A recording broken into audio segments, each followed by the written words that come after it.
Jangan menuntut ilmu saja, jangan mengaji saja kalau tak ada kesedaran dan keinsafan.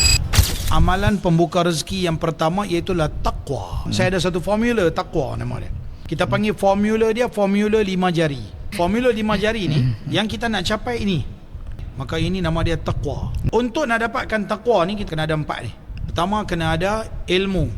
Yang kedua kena ada kesedaran dan keinsafan. Jangan menuntut ilmu saja, jangan mengaji saja kalau tak ada kesedaran dan keinsafan. Tanda kata ilmu tu bermanfaat, maka dia ada kesedaran dan keinsafan. Tanda kata ada kesedaran dan keinsafan, dia akan main nombor 3, nama dia amalan.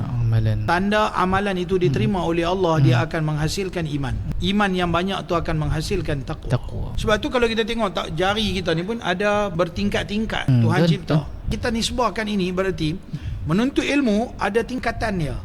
Kalau hang tuntut ilmu tu sikitlah dapat kesedaran dia. Kalau tuntut ilmu tu banyak, kesedaran dia banyak.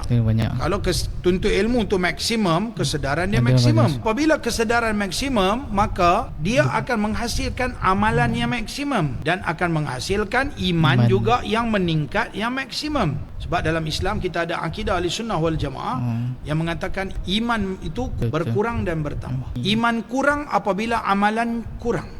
Apabila amalan bertambah, iman akan bertambah. Maka apabila iman bertambah, hasil daripada amalan yang bertambah, maka dia akan menghasilkan di kemuncak iman itu akan menghasilkan taqwa. Sebab tu nak dapat taqwa ni adalah satu benda yang cukup dahsyat. Sebab itu Allah Ta'ala kata dalam ayat yang kita sebutkan tadi, surah At-Talaq ayat 2 dan ayat 3, kata Allah, siapa yang bertakwa pada Allah, Allah buka jalan keluar. Allah bagi rezeki dengan tak disangka-sangka.